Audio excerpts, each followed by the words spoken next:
नमस्कार दोस्तों, स्वागत है आपका मेरे YouTube चैनल पे। जैसा कि आपको पता है कि हमने एक सीरीज स्टार्ट की हुई है DSSB TGT कंप्यूटर साइंस का सॉल्यूशन 1 बाय 1 मैं हर एक क्वेश्चन को डिस्कस कर रहा हूँ यहाँ पर। तो 4 वीडियो हम कंप्लीट कर चुके हैं, जिसमें हर वीडियो में मैंने 10 क्वेश्चन के सॉल्यूशन आपको प्रोवाइड किए हैं। पिछली आप वीडियो को सुन सकते हो जिसने नहीं सुना है। नेक्स्ट 10 क्वेश्चन मैं आज लेके आया हूँ। यहाँ पर हर एक क्वेश्चन अपने आप में मोस्ट इंपॉर्टेंट क्वेश्चन है, क्योंकि जितने भी क्वेश्चन यहाँ पर आए हुए DSSB TGT कंप्यूटर साइंस, आपको भी पता है ये एग्जाम आने वाला है बहुत जल्दी, तो उसमें इस तरह के क्वेश्चन डेफिनेटली पूछे जाएंगे। तो हर एक क्वेश्चन को मैं 1 बाय 1 एक्सप्लेन करूंगा, तो बेटर है कि आप पूरी वीडियो को लास्ट तक सुनिएगा। इससे पहले आप प्लीज़ वीडियो को लाइक और सब्सक्राइब जरूर करें, जिससे कि आपको टाइम टू टाइम नोटिफिकेशन मिलता रहे। तो वेरी फर्स्ट क्वेश्चन है, most important question for this video is 141, that is the subnet mask. Default subnet mask पूछा हुआ है यहाँ पर, default subnet mask for a class. तो कंफ्यूज नहीं होना है, that is not A class A, that is asking about the subnet mask क्या होगा क्लासेस के लिए। तो यहाँ पर मैंने चार्ट बनाया हुआ है। क्लासेस जो है हमारी 5 टाइप की क्लास होती है, A class, B class, C class, D and E. हर एक की रेंजेस लिखी हुई है। ये हमारी डेसिमल वैल्यू है। फर्स्ट ऑक्टेट के अंदर 1 to 126 अगर आया हुआ है तो डेफिनेटली आप बोल देते हो कि वो क्लास कौन सी है, हमारी ए क्लास है। अगर इस रेंज में है तो आप बोल देते हो बी क्लास है। 192 से 223 है तो सी क्लास है। तो इस तरह से सारी की सारी रेंजेस यहाँ पर बताई हुई है। तो यहाँ पर हम एड्रेसेस जो निकालते हैं, यू कैन से सबनेट मास्क किस लिए हम निकालते हैं, यहाँ पर कैसे हम निकालते हैं, किस लिए हम निकालते हैं, वो सबनेटिंग के लिए यूज करने के लिए हम सबनेट मास्क फाइंड आउट करते हैं। तो यहाँ पर क्लास ए, तो मैं आपको यहाँ पर क्लियर करना चाहूँगा, क्लास ए में जो नेट आईडी होती है, एक होता है नेट आईडी पार्ट होता है, एक होस्ट आईडी पार्ट होता है हमारा। तो क्लास ए में जो पहला 8 बिट वो होती है हमारी नेट आईडी, और रेस्ट 24 बिट क्या पार्ट होता है हमारा, होस्ट आईडी। ठीक है। क्लास बी के अंदर नेट आईडी होती है 16 बिट, और 16 बिट ही हमारी होस्ट आईडी होती है। क्लास सी के अंदर हमारा 24 बिट नेट आईडी होता है, और आपका 8 बिट होस्ट आईडी होता है। तो मैं आपको ये बताना चाहूँगा कि सबनेट मास्क जब कभी भी निकालते हैं तो सबनेट मास्क का रूल है कि यहाँ पर जो नेट आईडी है उसको 1 से रिप्रेजेंट करो और होस्ट आईडी को 0 से। ठीक है जी। तो अगर मैं क्लास ए के लिए अगर मैं निकालूं तो 8 बिट नेट आईडी बोला है। नेट आईडी मतलब पहला पार्ट 1111111.24 बिट क्या हो जाएगी हमारी, 0 हो जाएगी। यू कैन से ये पूरा का पूरा पार्ट भी हमारा 0 हो गया। ठीक है जी। इसी तरह से अगला पार्ट भी 0 हो गया, नेक्स्ट पार्ट भी हमारा 0 हो गया। 8 बिट का हमारा पेयर होता है, ऑक्टेट होता है। ठीक है। तो ये बेसिकली किससे रिप्रेजेंट होगा हमारा, 255 से। नेक्स्ट होगा हमारा 0 से, उससे नेक्स्ट भी 0 से, उससे नेक्स्ट भी 0 से। तो क्लास ए का सबनेट मास्क क्या आ जाएगा, 255.0.0.0। ठीक है जी। इसी तरह से क्लास बी अगर आप निकालोगे तो यहाँ पर 16 बिट नेट आईडी है, मतलब फर्स्ट 2 ऑक्टेट 255 होंगे और नेक्स्ट 2 ऑक्टेट 00 होंगे। क्लास सी के लिए फर्स्ट 3 ऑक्टेट 255 होंगे और लास्ट ऑक्टेट इज द 0 होंगे। तो इस तरह से हमारा ये फाइंड आउट हो जाता है। ये हमारे subnet mask for the classes. ये ऑब्लिक में जो लिखा हुआ है ऑब्लिक/8, इसका मतलब है net ID, /16 net ID, /24 that is the net ID. ठीक है जी। और क्लास डी एंड क्लास ई में कोई भी आपका सबनेट मास्क नहीं होता। क्यों नहीं होता, इसका रीजन है क्योंकि यहाँ पर कोई भी नेट आईडी और होस्ट आईडी में हम डिवाइड नहीं करते। दैट्स वाई डी एंड ई के लिए हम सबनेट मास्क यूज नहीं करते। तो फर्स्ट 3 क्लासेस में हमें क्लियर हो गया है कि ये हमारा सबनेट मास्क डिफाइन करेगा। तो आप देख सकते हो default subnet mask for a class. तो ये पूछ रहा है कि सबनेट मास्क क्या होगा क्लासेस के लिए। तो यहाँ पर ए ऑप्शन भी करेक्ट है, बी भी करेक्ट है और सी भी करेक्ट है, क्योंकि आप देख सकते हो ये क्लास सी के लिए है, ए वाला ऑप्शन ये क्लास ए को डिफाइन कर रहा है और ये क्लास बी को डिफाइन कर रहा है, तीनों क्लास को डिफाइन कर रहा है। तो correct answer for this question is D.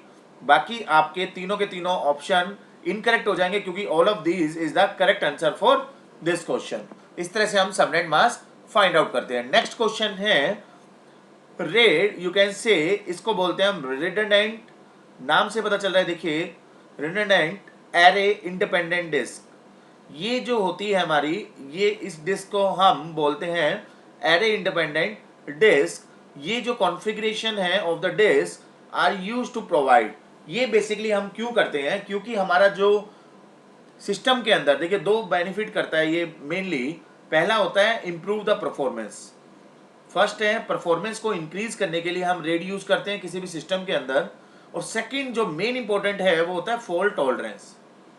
ठीक है, दो इसके मेन यू कैन से मेन बेनिफिट है जो रेड कॉन्फ़िगरेशन हम यूज करते हैं डिस्क के अंदर। ठीक है, तो यहाँ पर आप देख सकते हो जो मेन कंसर्न है वो होगा हमारा फॉल्ट टॉलरेंस।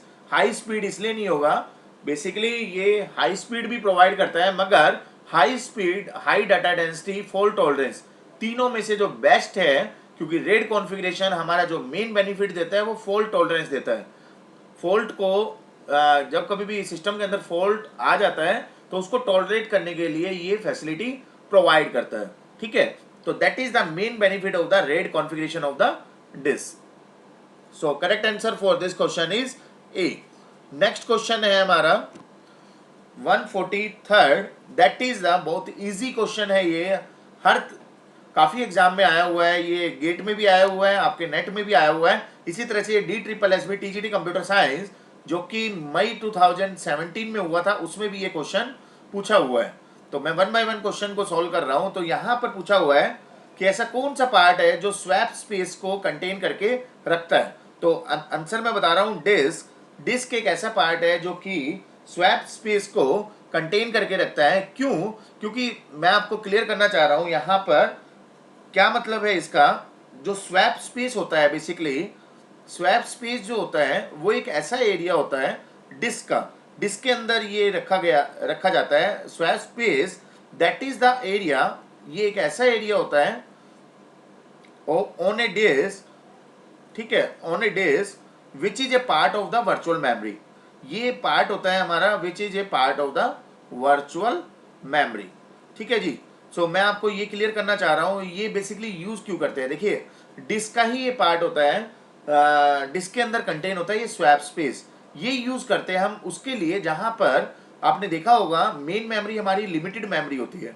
जो मेन मेमोरी होती है वो लिमिटेड मेमोरी होती है, तो उसके लिए ये डिस्क जो यूज हो रहा है उसके अंदर ये स्वैप स्पेस रखा होता है। एसएस से मैं रिप्रेजेंट कर रहा हूँ। ये होता क्या है, मेन मेमोरी के अंदर तो हम एक्टिव पेजेस जितने भी हैं वो सारे के सारे स्टोर कर देते हैं, मगर कुछ पेजेस ऐसे होते हैं जो करंटली हमें रिक्वायरमेंट नहीं है, तो उनको इनएक्टिव पेजेस बोलते हैं। इनएक्टिव पेजेस को स्टोर करने के लिए हम स्वैप स्पेस यूज करते हैं। ठीक है, इनएक्टिव पेजेस को यूज करने के लिए हम स्वैप स्पेस यूज करते हैं। जैसे ही एक्टिव पेजेस का हमारा काम खत्म हो जाता है और हमें इनएक्टिव पेज की रिक्वायरमेंट होती है आफ्टर सम टाइम, तो हम यहाँ से स्वैप स्पेस से उसको स्वैप इन कर लेते हैं मेमोरी, मेन मेमोरी के अंदर। So that is the main use of the swap space, because main memory हमारी लिमिटेड मेमोरी होती है, इसके अंदर इनसफिशिएंट स्पेस नहीं, मतलब सफिशिएंट स्पेस नहीं होता for storing all the pages. So we require the swap space, that is the part of the disk. So correct answer for this question is the B, that is the disk. Next question है हमारा, ऐसा कौन सा protocol है जिसको हम use करते हैं सेंडिंग एंड रिसीविंग ईमेल। तो देखिए मैं आपको बताना चाहूंगा BGP, that is the border gateway protocol, RTP is the real time protocol, HTTP is the hypertext transfer protocol and SMTP is the correct answer. That is the, नाम से पता चल रहा है सिंपल मेल। ये एक ऐसा प्रोटोकॉल है सिंपल मेल ट्रांसफर प्रोटोकॉल। देखिए नाम से पता चल रहा है कि ये ट्रांसफर करने के लिए हम यूज करते हैं, मेल को ट्रांसफर करने के लिए। ठीक है, तो मेल को ट्रांसफर करने के लिए हम यूज करते हैं, इसका मतलब है फ्रॉम क्लाइंट टू सर्वर, तो हम ट्रांसफर करेंगे ही करेंगे, मगर रिसीवर से यू कैन से सेंडर पर भी अगर हमें भेजनी है मेल तो उसके लिए भी हम यहाँ पर simple mail transfer protocol use करते हैं। यू कैन से रिसीविंग करने के लिए या सेंडिंग करने के लिए ये प्रोटोकॉल हमारा यूज होता है। तो ध्यान रखना है आपको, SMTP एक ऐसा प्रोटोकॉल है जो कि सेंडिंग एंड रिसीविंग दोनों का काम आता है। ठीक है, तो correct answer for this question is D. वैसे स्टैंडर्डली SMTP जो काम आता है वो सेंडिंग के लिए यूज होता है। ठीक है, अगर मान लीजिए आपसे क्वेश्चन पूछा जाता है, सेंडिंग जो मेन स्टैंडर्ड है हमारा SMTP का वो सेंडिंग के लिए काम आता है। एक होता है IMAP एंड POP3, ये दोनों के दोनों ऐसे प्रोटोकॉल है जो रिसीविंग ईमेल के लिए यूज होते हैं। ठीक है, अगर स्टैंडर्ड की बात करें, मगर जनरली इस टाइप से नन ऑफ दीज नहीं दिया होता है तो SMTP दोनों काम भी कर लेता है, जिसको हम बोलते हैं सेंडिंग एंड रिसीविंग ईमेल। तो correct answer for this question is D. Next question है, इस टाइप का क्वेश्चन हमारा पिछली वीडियो में भी आया था, मगर वो क्वेश्चन पूछा गया था IPv4 की लेंथ क्या होगी, जो कि हमने देखी थी 32 बिट होती है हमारी IPv4 की, मगर यहाँ क्वेश्चन है IPv6, that is the next version of the IPv4, जिसमें हमने देखा था कि यहाँ पर इसकी लेंथ जो है ज़्यादा हो गई थी, जो कि लेंथ है हमारी 128 बिट। तो correct answer for this question is C. मैं आपको थोड़ा सा आइडिया बताना चाहूँगा कि IPv4 में होता क्या है, 8 ग्रुप बने होते हैं। ठीक है, ये फर्स्ट ऑक्टेट होता है, then second, third, fourth, fifth, six, seventh and 8। तो इस तरह से यहाँ पर इस तरह से काफ़ी सारे हमारे ये बने होते हैं जो हम यूज़ करते हैं। ये 8 ग्रुप्स होते हैं और हर एक ग्रुप, ये ध्यान रखना है आपको, हर एक ग्रुप जो रिप्रेजेंट होगा वो हेक्साडेसिमल नंबर में रिप्रेजेंट होगा। ठीक है, हेक्साडेसिमल नंबर जो होता है हमारा, जिसका बेस जो होता है वो 16 बिट होता है। ठीक है, तो यहाँ पर मैं ये बताना चाह रहा हूँ आपको 16 बिट का, देखिए मान के चलिए यहाँ पर वैल्यू है AB12, तो ये हेक्साडेसिमल नंबर में है, हर एक वैल्यू कितने बिट की होगी, 4 बिट की होगी। नेक्स्ट भी 4 बिट का होगा क्योंकि हेक्साडेसिमल नंबर है, नेक्स्ट भी 4 बिट का होगा, हेक्साडेसिमल नंबर है, और उससे नेक्स्ट भी 4 बिट का होगा। तो अगर टोटल करा जाए तो ये कितने बिट का आ गया, 16, और टोटल नंबर ऑफ ग्रुप कितने हैं, 8, तो 16 into 8 that is equal to 128 bit. इस तरह से हम कह सकते हैं कि जो IPv6 की जो लेंथ होती है वो कितनी होती है, 128 बिट होती है। क्लियर। नेक्स्ट क्वेश्चन है हमारा जो कि कंप्यूटर नेटवर्क के अंदर कंसेप्ट है इस तरह की। देखिए मैंने अपने चैनल पे काफ़ी वीडियो बनाई हुई है जिसमें बेस्ट 50 MCQ के नाम से कंप्यूटर नेटवर्क, ऑपरेटिंग सिस्टम, आपका सी लैंग्वेज, डाटा स्ट्रक्चर, इस टाइप के सब्जेक्ट, अलग अलग सब्जेक्ट की हर एक इम्पोर्टेंट क्वेश्चंस के MCQ विद एक्सप्लेनेशन मैंने बनाए हुए, तो आप वहाँ से भी सुन सकते हो। तो ये बहुत ईजी क्वेश्चन है, frame from one LAN can be transmitted to another LAN. तो देखिए यहाँ पर क्वेश्चन जो पूछा हुआ है, पहले तो आपको ये समझना है फ्रेम कहाँ यूज करते हैं हम, कौन सी लेयर में यूज होते हैं। तो OSI रेफरेंस मॉडल जो होता है हमारा, उसके अंदर 7 लेयर होती है। तो उसमें से जो अगर हम देखें फिजिकल के ऊपर होती है हमारी डाटा लिंक लेयर। ठीक है जी, फिजिकल जो यूज होता है वो हमारा बिट के लिए यूज करते हैं हम, बिट ट्रांसमिशन के लिए। नेक्स्ट होता है हमारा जो फ्रेम के लिए हमें यूज करना है तो वो डाटा लिंक लेयर होती है। नेटवर्क लेयर होती है नेक्स्ट, जो कि हमारा राउटिंग का काम करती है। ठीक है, और यू कैन से पैकेट की फॉर्म में, जो कि पैकेट की फॉर्म में हमारा ट्रांसफर करने के लिए। नेक्स्ट होता है ट्रांसपोर्ट लेयर, उससे नेक्स्ट होता है सेशन लेयर, नेक्स्ट होता है presentation, and the top most होता है हमारा दैट इज द एप्लीकेशन। ठीक है जी, तो इस टाइप से काफ़ी लेयर होती है हमारी। जो मेन हमारा फ्रेमिंग का काम है वो कौन सी लेयर करती है, आपकी data link layer.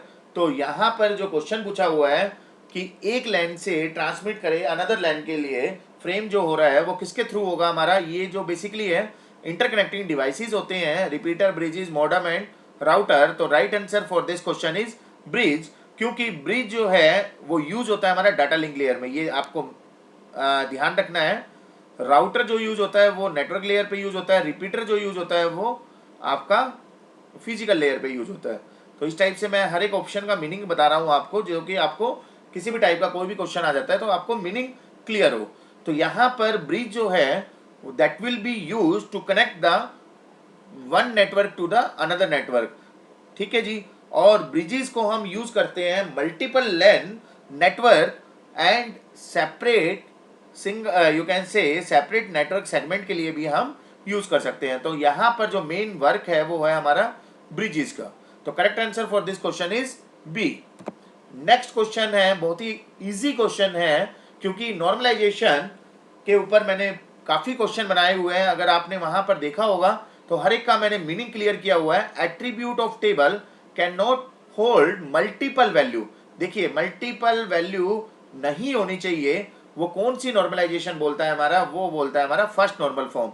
First normal form क्या कहता है, it should contain atomic value, should contain only atomic value. और एटॉमिक वैल्यू का मतलब होता है ओनली एटॉमिक वैल्यू। एटॉमिक का मतलब होता है आपका सिंगल वैल्यू। ठीक है जी। तो ये कहता है कि अगर नॉर्मलाइजेशन फर्स्ट नॉर्मल फॉर्म में कब होगा, जब should contain only single value. इसने भी यही बोला है कि मल्टीपल वैल्यू होल्ड नहीं होगी एट्रीब्यूट ऑफ द टेबल। तो वो कौन सी प्रॉपर्टी होती है हमारी फर्स्ट नॉर्मल फॉर्म में होती है। सेकंड नॉर्मल फॉर्म क्या कहता है, सेकंड नॉर्मल फॉर्म कहता है जितने भी you can say non key attribute है that is fully dependent on the key attribute. जितने भी नॉन की एट्रीब्यूट होते हैं हमारे, ये डेफिनेशन होती है हमारी सेकंड नॉर्मल फॉर्म की। Non key attribute is fully dependent on the key attribute. ठीक है, दैट इज द मेन की एट्रीब्यूट, या इसको हम बोल सकते हैं की एट्रीब्यूट, बिल्कुल। ठीक है, तो की एट्रीब्यूट के ऊपर डिपेंड करता है। नेक्स्ट होता है थर्ड नॉर्मल फॉर्म। ये कहता है it should not process the transitive dependency. You can say transitive dependency नहीं होनी चाहिए। It should not contain no transitive dependency. ठीक है, तो ट्रांजिटिव डिपेंडेंसी नहीं होनी चाहिए। तीनों की तीनों नॉर्मल फॉर्म हमारी फंक्शनल डिपेंडेंसी के ऊपर अप्लाई होती है। तो right answer for this question is first normal form. Clear. Next question है रजिस्टर स्टोरेज क्लास। देखिए रजिस्टर नाम से कंफ्यूज नहीं होना है, आपकी स्टोरेज क्लासेस यूज होती है। जो मेन 4 स्टोरेज क्लास होती है हमारी सी लैंग्वेज के अंदर।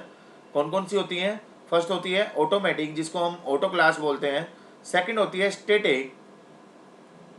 थर्ड होती है हमारी एक्सटर्न।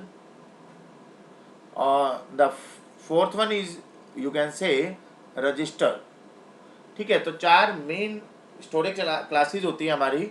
तो इसने पूछा है स्टोरेज क्लास जो रजिस्टर नाम से होती है हमारी can be specified to global variable.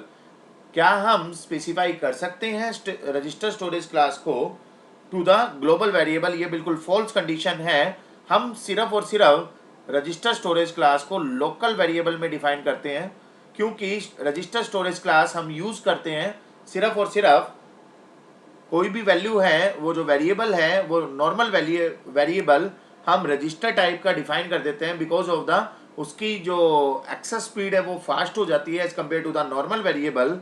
और जो भी वैल्यू है वो कहाँ जाके स्टोर होती है, रजिस्टर में। इसके अंदर कंडीशन होती है अगर रजिस्टर फ्री है तो ही वो वैल्यू स्टोर होगी, अदरवाइज वो रजिस्टर ना यूज करके ऑटो यूज होगा। That is the main use of the register storage class. Clear. तो that is the false condition according to the given statement. तो स्टेटमेंट हमारी ये थी कि रजिस्टर स्टोरेज क्लास को हम सिर्फ और सिर्फ स्पेसिफाई कर सकते हैं लोकल वेरिएबल के अंदर। ग्लोबल वेरिएबल वो वेरिएबल होता है जिसको हम कहीं पर भी anywhere in the program define कर सकते हैं। ठीक है, तो ये फॉल्स कंडीशन है। नेक्स्ट क्वेश्चन है ऑपरेटर के ऊपर। Which among the following is not a logical operator या रिलेशनल ऑपरेटर। तो ध्यान रखना, क्वेश्चन को ध्यान से पढ़ना है, इसने नोट पूछा हुआ है। पहले तो आप ये देखो लॉजिकल ऑपरेटर कौन से होते हैं। लॉजिकल ऑपरेटर मेनली आपके 3 होते हैं। कौन कौन से, पहला होता है आपका लॉजिकल एंड, जिसका सिंबल है 2 एम्परसेंड से हम रिप्रेजेंट करते हैं। दूसरा होता है आपका लॉजिकल और, ठीक है जी। और थर्ड होता है आपका नॉट, लॉजिकल नॉट। ठीक है जी। तो ये 3 आपके लॉजिकल ऑपरेटर होते हैं। उसके बाद होते हैं रिलेशनल ऑपरेटर। रिलेशनल ऑपरेटर आपके काफ़ी होते हैं। रिलेशन मतलब नाम से देखो पता चल रहा है रिलेशन। रिलेशन के लिए लेस देन होगा, ठीक है। मैं यहाँ से 1 हटा देता हूँ, इस टाइप से लिख देता हूँ मैं। सॉरी, ग्रेटर देन होगा, ग्रेटर देन इक्वल हो सकता है, लेस देन होगा या लेस देन इक्वल हो सकता है, नॉट इक्वल टू हो सकता है। ध्यान रखना ये नॉट इक्वल टू का है। और आपका कंपैरिजन ऑपरेटर हो सकता है। तो इस टाइप से ये जितने भी ऑपरेटर है ये सारे के सारे रिलेशनल, दो चीज के बीच में रिलेशन डिफाइन करते हैं, तो इसको रिलेशनल ऑपरेटर बोलते हैं। तो इसमें क्वेश्चन में पूछा हुआ है कि कौन सा रिलेशनल ऑपरेटर और लॉजिकल ऑपरेटर नहीं है। तो देखिए लॉजिक इसको बोलते हैं हम नॉट इक्वल टू। इसको रीड अगर हम करेंगे नॉट इक्वल टू, ठीक है। तो ये तो हमारा है, ये आप देख सकते हो यहाँ पर, ये मैं सर्कल कर रहा हूँ। तो ये तो ऑप्शन नहीं होगा क्योंकि इसने नोट पूछा हुआ है। ये लॉजिकल और होता है, ये वाला आप देखिए, तो ये भी नहीं होगा, ठीक है। ये जो होता है हमारा वो होता है हमारा कंपैरिजन ऑपरेटर, ये भी ऑप्शन नहीं होगा। ये जो होता है ध्यान रखना है, इसको बोलते हैं assignment operator. That is not a logical operator और relational operator. That is what, that is known as a assignment operator. The correct answer for this question is C. Clear? And the last question for this video, that is the disadvantage of using parallel mode of communication. देखिए बड़ा अच्छा question है। Parallel mode और serial mode में आपको difference पता होना चाहिए। आप ऑब्वियस सी बात देखिए, पैरेलल मोड, पैरेलल का मतलब है नंबर ऑफ जो सिस्टम है या नंबर ऑफ वायर जो है, नंबर ऑफ यू कैन से सीपीयू जो है वो ज़्यादा होंगे। तो ऑब्वियस सी बात है, अगर एक है हमारा सिंगल सिस्टम और एक है हमारा मल्टी सिस्टम, ठीक है, एक है सिंगल सिस्टम और दूसरा है हमारा मल्टी सिस्टम, तो किसमें हमारी कॉस्ट ज़्यादा होगी? तो ऑब्वियस सी बात है इसमें जो है कॉस्ट लेस कॉस्ट होगी और इसमें मोर कॉस्ट होगी। यू कैन से एक्सपेंसिव कौन सा होगा? मल्टी सिस्टम, यू कैन से पैरेलल मोड। तो ये कॉस्टली तो होगा ही होगा, ठीक है, ये डिसएडवांटेज होगी। दूसरा है इट इज स्लोअर, ये भी हो सकता है। तो मैं आपको बताना चाहूंगा कि पैरेलल मोड में स्लोअर हो सकता है। क्यों? क्योंकि पैरेलल मोड जो यूज होता है, तो वो मैं आपको क्लियर करना चाहूंगा। पैरेलल मोड जो यूज होता है वो शॉर्टर डिस्टेंस में तो बेस्ट है, शॉर्टर डिस्टेंस में तो स्पीड अच्छी होगी। मगर जब कभी भी हम लॉन्ग डिस्टेंस अगर हमें यूज करना है तो वहां पर जो स्पीड है वो हमारी स्लो हो जाएगी और सीरियल में वो फास्ट हो जाएगी। देखिए दोनों में आपको कंपैरिजन पता होना चाहिए। शॉर्टर में जो पैरेलल मोड है वो फास्ट होगा और शॉर्टर में सिंगल जो मोड है, यू कैन से सीरियल कम्युनिकेशन, वो स्लो होगा। मगर यहाँ पर हमें एक नॉर्मल व्यू देखना है कि डिसएडवांटेज हो सकती है या नहीं हो सकती। तो ये हो सकती है क्योंकि तीसरा ऑप्शन है नो सिक्योरिटी। पैरेलल मोड में सिक्योरिटी नहीं होती। तो ए और सी दोनों के दोनों ऑप्शन हमारे करेक्ट है। कॉस्टली भी होगा और सिक्योरिटी भी नहीं होगी। तो दो ऑप्शन अगर मैच कर रहे हैं, चौथा ऑप्शन हमारा है ऑल ऑफ दीज।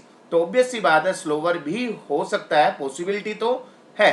मैं ये नहीं कहता कि पॉसिबिलिटी नहीं है कि वो फास्ट नहीं होगा, फास्ट भी होगा, मगर वो स्लो भी हो सकता है। Depends on the distance of the, कि कहां पर आपको कम्युनिकेशन करना है, शॉर्टर पे करना है या लॉन्गेस्ट में करना है। तो लॉन्गेस्ट डिस्टेंस में आपका स्लो होगा कौन सा सिस्टम? Parallel mode.